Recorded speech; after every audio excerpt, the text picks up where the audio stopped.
Benji Cole, son of Al Cole from CBS Radio and host of the syndicated talk show, People of Distinction.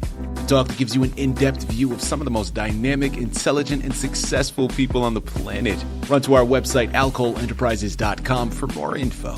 Email me through benji@alcoleenterprises.com if you'd like to get involved with what we have going. And as always, please continue to like and follow our broadcasts.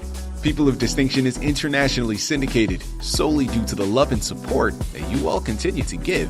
We're available across all major distributors, and as long as you keep following, we're going to continue to put out the content.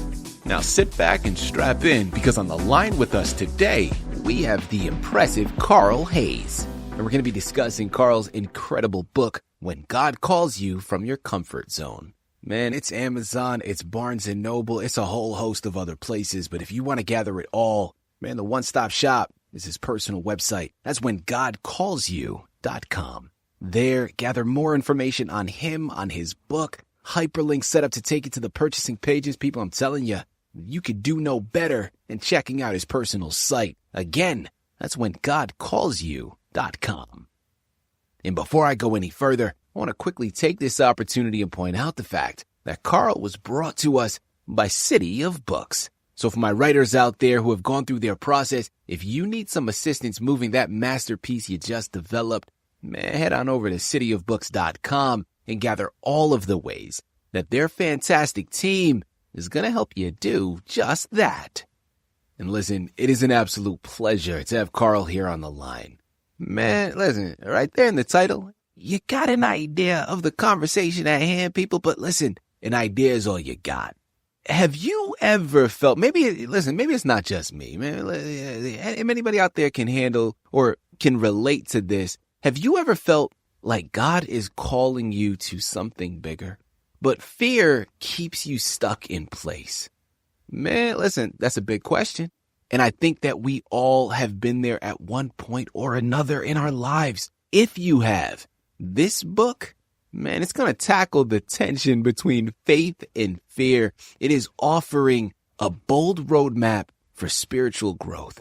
See, today we're diving deep into the book's most provocative questions, and one of which that is on the forefront is, what if your discomfort is actually divine direction? Maybe that's just God trying to push you in a way that you're actually supposed to be going.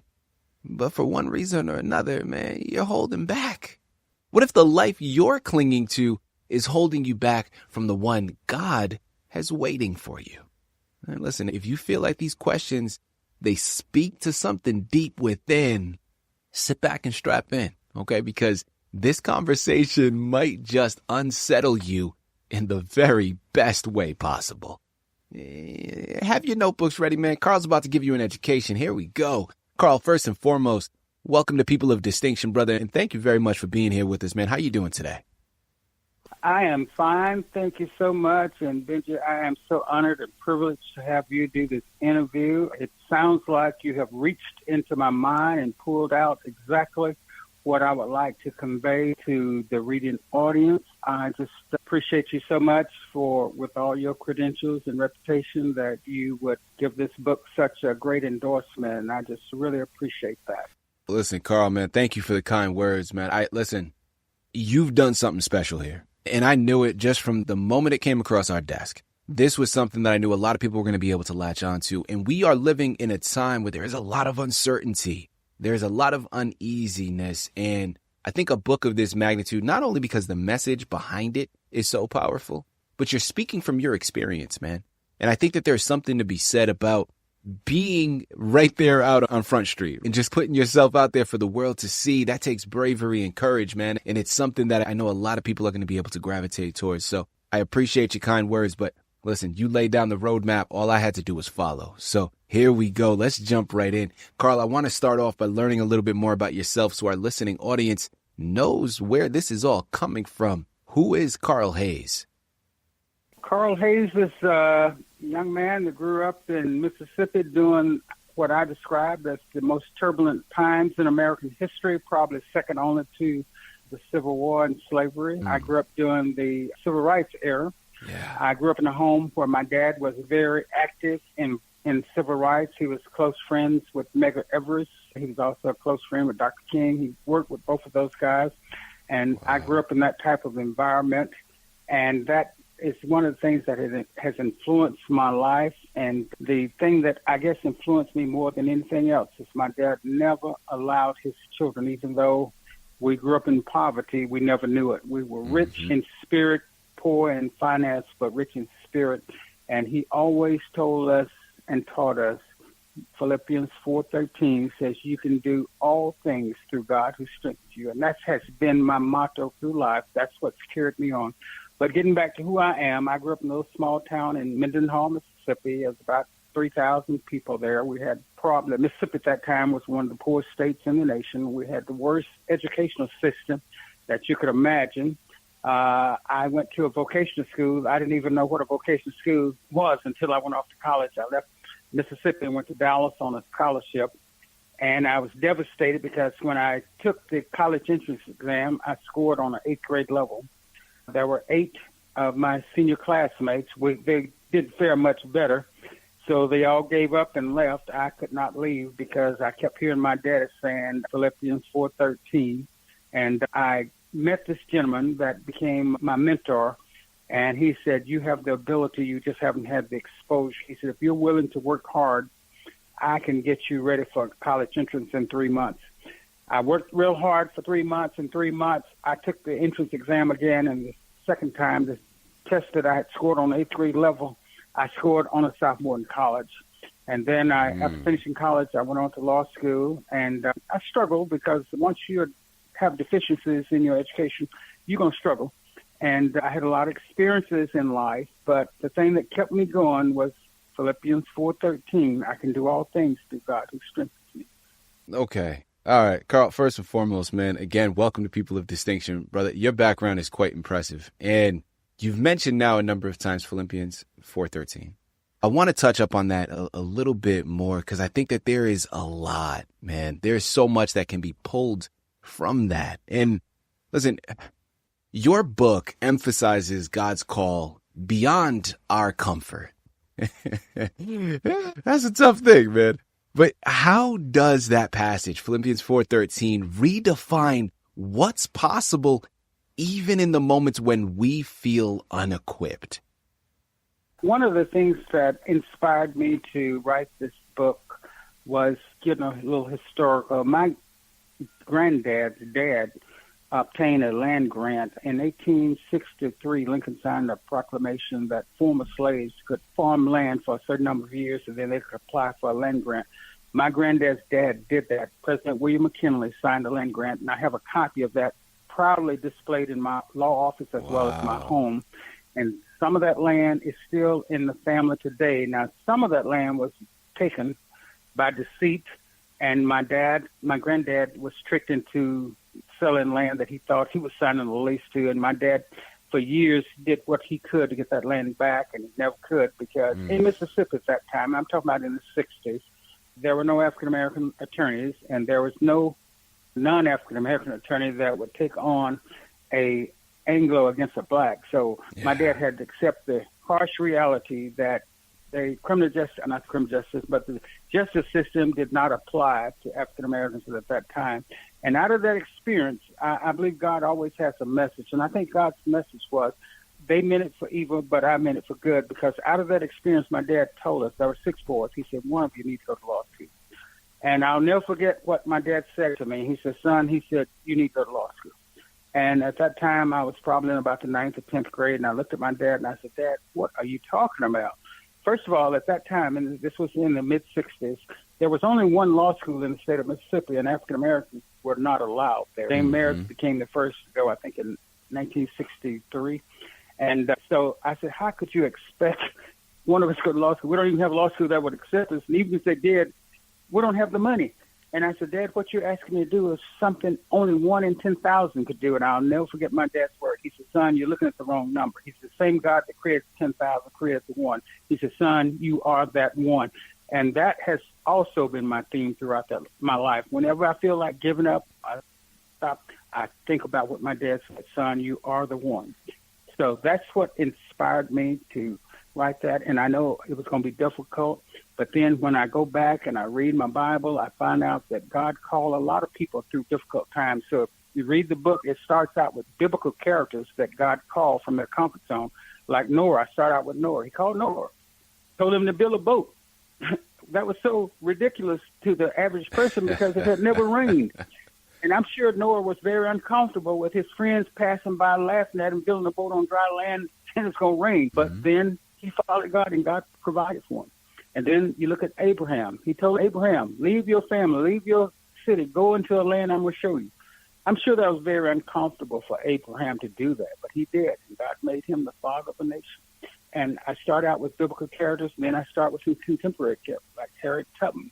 She was a free woman. She left slavery and found her freedom in the North, but she went back several times to help others. I'm sure it was very uncomfortable for her leaving her comfort in the free land to go back to slave land, risking her freedom, but she did what she was compelled to do. And then I come to up further in history with Martin Luther King and my dad. He struggled with civil rights, but I'm sure he could have easily ignored his call. But because he answered the call, even though it was uncomfortable for him, God rewarded him because today, even though we grew up in one of the poorest states in the country, there was no law school that an African-American could go to at that time. There was no place an African-American could seek justice. But because of that experience, my dad was able to encourage me to go to law school so that I could go back and assist. Also, I have a younger brother that's a medical doctor. When I was born at home, because we only had one hospital in my hometown, that hospital was segregated. If you were African-American, you had to go to the basement for treatment. So my dad would have the midwife come out to the home to deliver us. So today I have a younger brother. He's one of the top medical doctors in the country today. And you would think that would have been impossible, but because, like I say, I believe in Philippians 4:13, you can do all things through God who strengthens you. And that has been my guide throughout life. People, I'm telling you, this is one you need to ask you. I'm convinced already we've just begun, okay? We've barely scratched the surface, and I already see how applicable this book is. Remember, it's entitled When God Calls You from Your Comfort Zone. It's Amazon, it's Barnes & Noble, it's cityofbooks.com, or his personal website, whengodcallsyou.com. Head on over there, just simply type it into a search bar, and you'll be greeted with all of it. Remember, it's written by the impressive Carl Hayes, and this is one you need to get your hands on. Carl, my follow-up question, man, I want to continue along this line, and listen, you've offered gems already, but I want to push it even further now and offer some advice for those listening in. We understand your backstory and how impressive it is.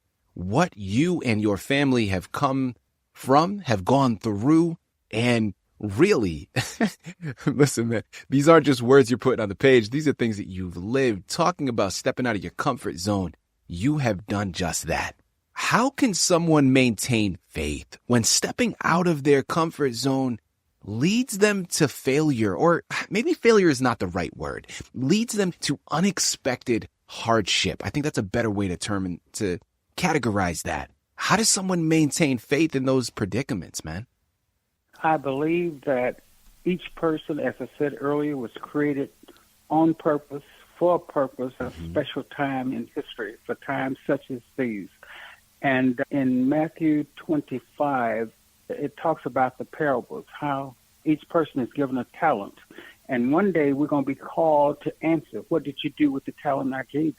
I believe it was Thomas Jefferson that said, all men are created equal. That is beautiful political words, but that is not biblical. There's nowhere in the Bible where it said God said we're all created. God gives us talents based on our ability to respond. And he expects us to use the talent that he has given us. And we're all unique. A few years ago, I've been practicing law for over 40 years. And when I first started practicing law, man identified another man by his fingerprints. That was the way we identify them. We have progressed so much today until we can identify persons by the DNA. We can identify them by the iris of the eye. We can identify them by the voice. Scientists today have verified God more so than anything that I know, because who would think that no two people on this earth would have the same voice, even though you can imitate another's voice, but you can't. Who would think that there are not two people with the same fingerprints, but they're not? And it even gets more finite because I recently discovered there are not two grains of sand that are identical. There are not two snowflakes that are identical. I was in Israel a couple of years ago, and I was talking to a gentleman over there, and I was telling him that about how everything, and he was telling me that even the leaves on a tree are different. Mm-hmm. But everything that God created, he created for a purpose, on purpose. So I think even when you go through those hardships, to answer your question more clearly, I think God sends you through those hardships to strengthen you, to prepare you. Yeah. I don't know all the answers. God's ways are not my ways. My ways are not God's ways. There are many things about God I don't understand, and I'm not about to tell you that I understand, because God is so much more infinite than I am. I can't answer why God would have us go through hardships, but I think sometimes it's to prepare us. And sometimes it's to make us understand. Give an example. I used to be very proud of myself. I used to walk into the courtroom and take my seat of honor, and I would represent people that were in trouble. And I never had a lot of compassion for them, because I would look at them and say, wait a minute, if I made it, you could have made it. Right. But then one day a friend of mine told me, you have to understand, they may have not had the influence that you had in your family. And now when I walk into that courtroom, I don't look at that person sitting next to me, my client, as someone that I shouldn't have compassion on. I have compassion on them because I know one day God looked down from heaven and had compassion on me. So I have to share that same compassion. So when people are going through hardship, it may be because God's preparing them for something special. Carl, listen, man, you said something pretty remarkable in that last answer. And it correlates to what you said earlier in the interview. And I want to delve into this a little bit further. You're talking about how this representative, this individual, told you, listen, man, these other people, maybe they didn't have the influence. They didn't have the type of upbringing that you had. And I know at the beginning of the interview, you mentioned how you were poor growing up, although you never felt that way.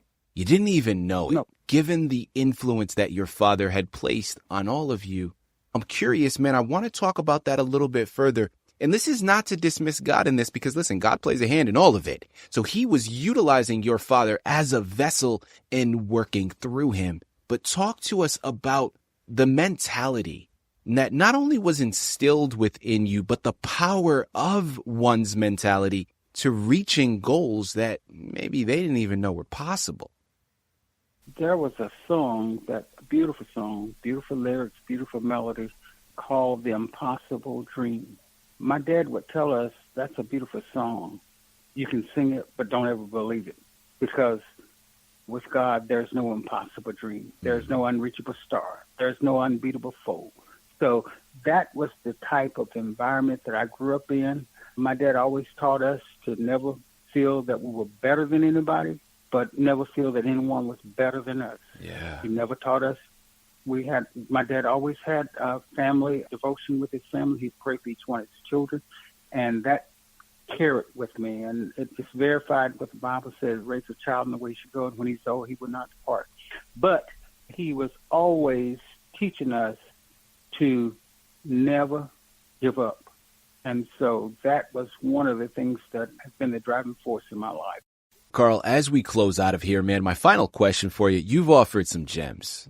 People, man, this man is preaching, okay? He is dropping some wisdom here. But if readers take away just one thing from your book, once they've completed it, Carl, what do you want that to be? Great question. I would like for the reader to understand, first of all, I struggled early on in my faith, because I was in church, and I tell people this all the time. My dad was a pastor, and I was in church 9 months before I was born. So I've been in church all my life. Mm-hmm. And I would hear people giving testimonies about how God had talked to them. And I kept waiting for God to talk to me, but he never did. I would wait, and I would have these problems. I would have these things that I wanted to discuss with him. He never talked to me. And I was getting a little discouraged. And then one day I was on my way to work, and I was listening to Dr. Charles Stanley, and he was doing a series on listening to God, and it got my attention, and I bought that series, and I realized that God had been speaking to me all the time. I just didn't know how to tune into him. It's just like today we have radio waves, we have TV waves all around us, but if you don't have a radio, you can't pick up those waves. you don't have a TV, you can't pick up those TV waves. So what I would like to convey to my readers is that first of all, you got to understand how to communicate with God. And then when you learn how to communicate with God, Dr. Stanley said, God communicates with us through several mechanisms. He communicates to us through other people. Sometimes you have to listen to what other people are saying. That's God talking to you. Sometimes he communicates to us through our circumstances. And one real quick story, I go to a very popular church now. When I started going to that church, it was very small, about 200 members. It grew to over 12,000 members. And as we were growing, I've been on the deacon board for over 30 years. And we were in a building mode, and the church was very young. The average age was probably about 30. And there were a lot of young women in there with small children. Some were pregnant. My wife had small children. And we would have to park sometime a quarter of a mile away to walk to the church. And being a member of the deacon board, I complained that we need to build parking. Before we build another building, we need to think about what we have here, take care of what we have. And I got voted down, and I was upset about it. I was very upset about it. So I would drop my family off in front of the church every Sunday, and I'd park a quarter of a mile away sometime and have to walk. And one particular morning, I'm walking to church, and it's raining. And like I was saying, we have to learn how to communicate with God. We're already tuned into the devil. We already got his frequency, so he's already tuned in. So the devil was communicating with me, making me more and more angry about walking in the rain to the church.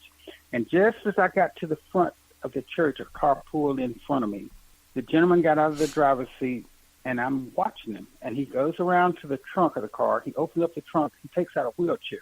He takes that wheelchair, and he rolls it around to the passenger side of the car, and he opens up the passenger door. He reaches in, he takes out this man with no legs. And I said, oh, my God, I hear you loud and clear speaking to me. I'm angry because I'm walking. This man is praying that he could walk. And so those kind of examples teaches me how God communicates with me. So one of the main things I would like my readers to understand is God is communicating to you. Sometimes it's through circumstances, sometimes it's through other people. And then I go through some history. I go through my family history, and then I close the book out about how God has called his church. Today we're living in a time when truth and political correctness are at odds. And I don't believe that truth should ever have to apologize to political correctness. The politicians are afraid to speak the truth because they may lose their vote. Some ministers are afraid to speak the truth because they may lose members. But truth should never have to apologize to political correctness. Once upon a time, what truth said was an abomination. Political correctness says we can't do that because it's wrong. So I try to also say that we should always look at truth rather than political correctness in guiding our lives. And I close the book out by talking about some of the prophecies. We need to look at what's happening in the world today and read our Bible, and we can see that some of those things that were predicted in the Bible are coming true today. One of the things that was so interesting, in Revelation, it talk about man going to war, the final war, and 2/3 of mankind will be killed. If you think about that, that was written by a 20th century writer. In the 20th century, man was going to war on camels and horses with spears and knives. They could only kill one person at a time. How could you kill 2/3 of mankind? What that first century man was talking about was nuclear war. How could he know that unless God revealed that to him? So the more man become educated, I think the more he should realize the Bible is true. It has been validated. So that's what I would like for my readers to understand. I use a lot of historical characters to show how they responded when God called them from the comfort zone. And I would like for my readers to understand that each person that God created is being called. And you need to recognize what your call is. You need to recognize what your talent is and realize that no other person that God created, he created to perform that test that he created you to perform. People, listen, man, I'm going to say it again. It's Amazon. It's Barnes & Noble. His personal website, whengodcallsyou.com. The book is entitled When God Calls You from Your Comfort Zone by Carl Hayes. Head on over there. Pick up your copies today, man. Listen, if you're like me, if you're ready to stop praying for comfort and start embracing the calling that God has for you, grab a copy. because the life that you're meant for is waiting just outside the borders of your fear. And remember, the same God who is calling you is the one who is empowering you. And now it's your turn, man. It's time for you to go. Your breakthrough begins where your comfort ends. Pick up your copies today. Carl, this has been a true pleasure, man, an absolute honor. Thank you once again for being a guest on People of Distinction. And thank you so much